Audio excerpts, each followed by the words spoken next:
Hi, this is Dr. Gregory Sadler. I'm a professor of philosophy and the president and founder of an educational consulting company called Reason.io, where we put philosophy into practice. I've studied and taught philosophy for over 20 years, and I find that many people run into difficulties reading classic philosophical texts. Sometimes it's the way things are said or how the text is structured. But the concepts themselves are not always that complicated, and that's where I come in. To help students and lifelong learners, I've been producing longer lecture videos and posting them to YouTube. Many viewers say they find them useful. What you're currently watching is part of a new series of shorter videos, each of them focused on one core concept from an important philosophical text. I hope you find it useful as well. Early on in his essay on Solitude, Michel de Montaigne is going to say, there's nothing more unsociable and at the same time sociable than the human being. So, dissociable and sociable in French, and human being is l'homme, so it's referring to all of us. So this is part of our human nature.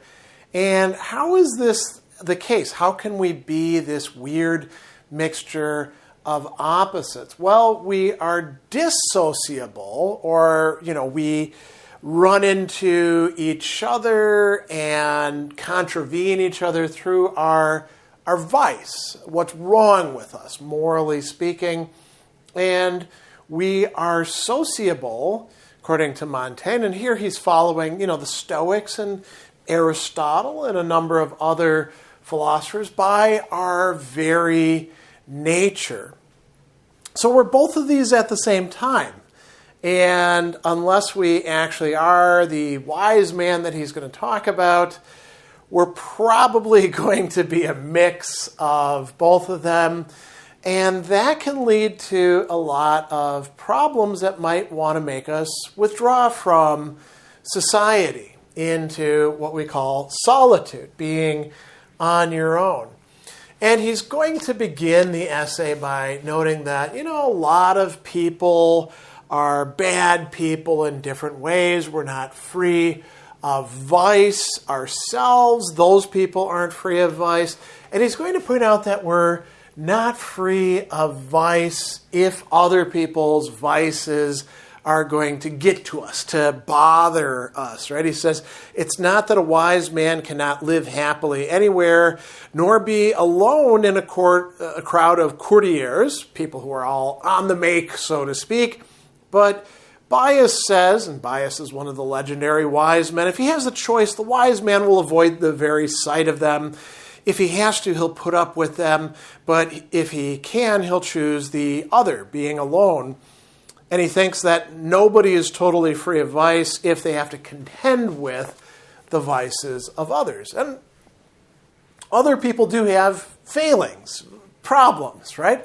They get on our nerves. Some of them are genuinely bad people that we wish we could be free of having to associate with, right?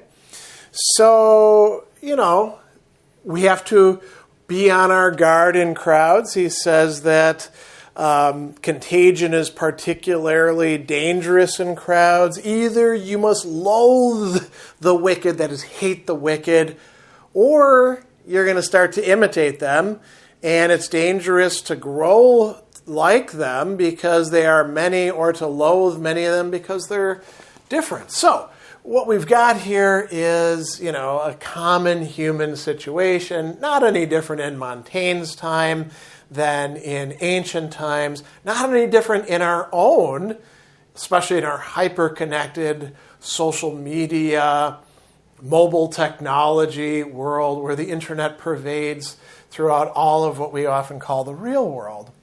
Now, he does bring up an interesting possible counter to this. So he talks about, Antisthenes, who he's going to bring up later. Who was Antisthenes? Well, he's perhaps the first of the Cynic school. Traditionally, he is the founder, student of Socrates. If you want to know more about him, you can read Xenophon's Symposium, where he's one of the characters, or Diogenes Laertes' Lives of the Philosophers. And, Antisthenes said that, the wise person can mix with everyone else, sort of like a physician among sick people. So, he's doing a good thing by that case. And Montaigne says, I don't really buy this. Why?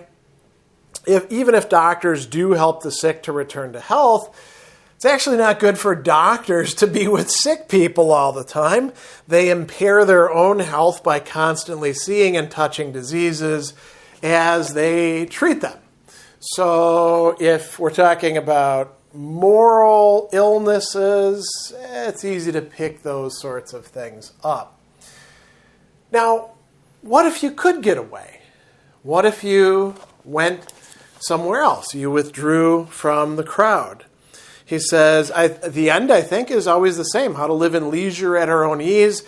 People don't always seek the way properly. They think they have left their occupations behind when they merely change them, because you're always bringing your vices with you. He says there's hardly less torment in running a family than in running a whole country.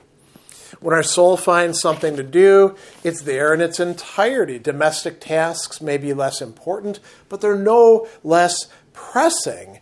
Ridding ourselves of court, that's a contentious place, or the marketplace, we don't rid ourselves of the principal torments of life. And so he's going to name a number of different vices. Ambition, right? Being ambitious, wanting to climb, wanting to strive to be, if not better than others, at least acknowledged as better than others. Covetousness, wanting what other people have to get your hands on their stuff. Another word for that, greed. Irresolution, not being able to stick to your commitments or resolutions. Screwing up by doing the things that you know are wrong. Fear and desires. Now you might say, hey, what's wrong with a little bit of fear? Everybody's got some. Or desires. How would you possibly live without desires? Well, he's not talking about any fears and desires whatsoever. He's talking about the ones that get us into trouble. And he says, wherever we go, we're going to bring these with us. They don't abandon us just because we changed our landscape. And he talks about they often follow us into the very cloister, monastic life, right? And actually, if you do read monastic literature, you will find that monks are actually, and nuns too, very straightforward and honest about the fact that not only are they not 100% good people, neither are the people that they're living with, and there's often contentions and stupid fighting and rivalry within monasteries or convents. Or the schools of philosophy. I'm going to mention, when I went to graduate school, one of the most unedifying things that I saw was how these people who I thought would be at least smarter than me, I knew I was screwed up, would get into shouting matches with each other over philosophical matters in the halls in front of us graduate students, spit coming out of their mouth as they're arguing with each other, red in the face. And I was like, wow, what's wrong with these people, right? So he says, Socrates was told some man had not been improved by travel, and Socrates rightly responded, well, of course not, because he brought himself along as a companion. So, Montaigne here is not saying anything radically new, but he does, tell us some important things. If you don't lighten yourself and your soul to the weight of your burdens, moving about will only increase their pressure on you, as a ship's cargo is less troublesome when lashed in place. And he's going to say, and I really like this, it's not enough to withdraw from what's translated here as the mob, the peuple, the common people or the crowd, right? It's not enough to go to another place. What we have to do is withdraw from the attributes of the mob, the conditions populaires, that are inside of us, which means that we have to identify where we are, you might say, so to speak, if we want to use this contemporary metaphor, giving other people space rent-free in our heads, where we have internalized ideas, desires, aversions, orientations that are coming from society, coming from others. And it could be as small as our family dynamics. It could be as vast as our overarching culture and civilization, right? But we need to withdraw from those things that are in us if we want to actually get away from the mob. And if we don't do that, we're going to be in a lot of trouble. He says we carry our fetters with us, right? It's in our soul that evil grips us, and we cannot escape from that. And so he says, well, what can we do? Well, we must bring her back, the soul, haul her back into our own self. That, he says, is true solitude. The soul is, you might say, disentangled from all of these other souls. And he says that since we're undertaking to live without companions by ourselves, let's make our happiness depend on ourself. That's how we actually gain power over ourself. That's how we can be content. So he's going to give you a couple examples of this, Stilpo, the bishop, Paulinius, and all that. But what are they actually doing? He says, we see what it means to choose treasures which no harm can corrupt and hide them in a place which no one can enter, no one betray, except for ourselves. So he's not saying totally withdraw your attachments from everything. That is not the Montaignian way. He says, hey, have wives, spouses, right? Because it can be addressed to women as well. Have children if you want to. Have property. Have good health. But don't attach yourself to those things so strongly that your happiness depends on the continued possession of them or them being in a certain situation. Your children could turn out to be kind of, mediocre, even if you invest lots of time and attention in them. And they could turn out to be jerks, right? Your property, you could make a great investment and the stock market crashes, right?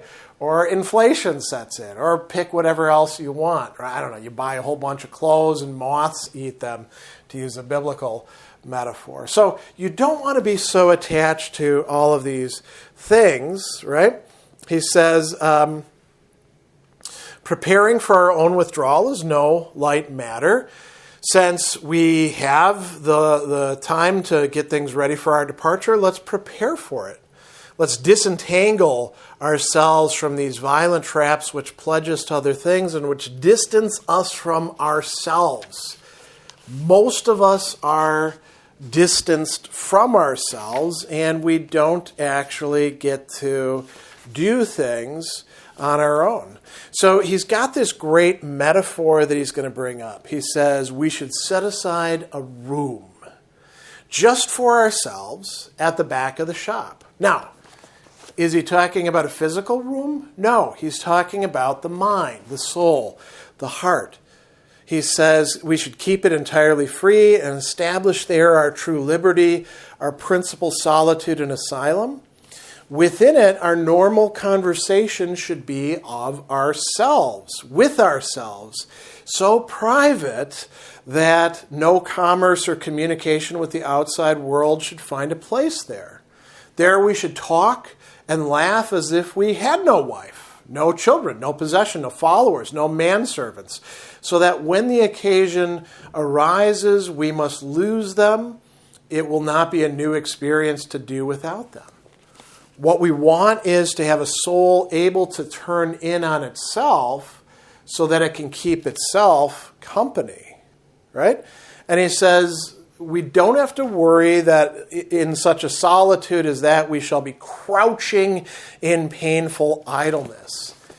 Now that's an interesting thing, right? We could say, well, why don't people actually cultivate this naturally, a lot of people can't be on their own. Montaigne is not the only person to point this out. This is something that we saw Aristotle talking about. Bad people can't actually be friends with themselves. They don't like to be on their own because then they think about the bad stuff they've done or their bad characteristics. They'd rather think about other things. The Stoics talked about this. Pascal is going to talk about this later. And this is a big problem. People who cannot spend time with themselves can't have genuine solitude. They can't enjoy that solitude. So you got to work on your vices, like he says. And he talks about this great line from Antisthenes, virtue contents herself without regulations, words, or actions. You don't need to take your standards from somebody else in this private room of yourself. So you can have this within the midst of human society, but you've got to find ways to free yourself of the human society that is within you so that you can actually still, participate in it in a virtuous as opposed to vicious way, instead of being driven by everybody else's thoughts about things, everybody else's values. Like he says, not even 1 in 1,000 of our usual activities has anything to do with our own self. Even though we think it's our own self, it's somebody else who gave us these ideas about how we ought to behave, or we're doing it for the sake of somebody else. He talks about people seeking glory, doing great things. Yeah, but you're still doing it for somebody else. You're still seeking somebody else's approval, aren't you? So he's going to say, what we want to do is get a good sense of what solitude actually looks like, and then we could start orienting ourselves towards cultivating it and enjoying it.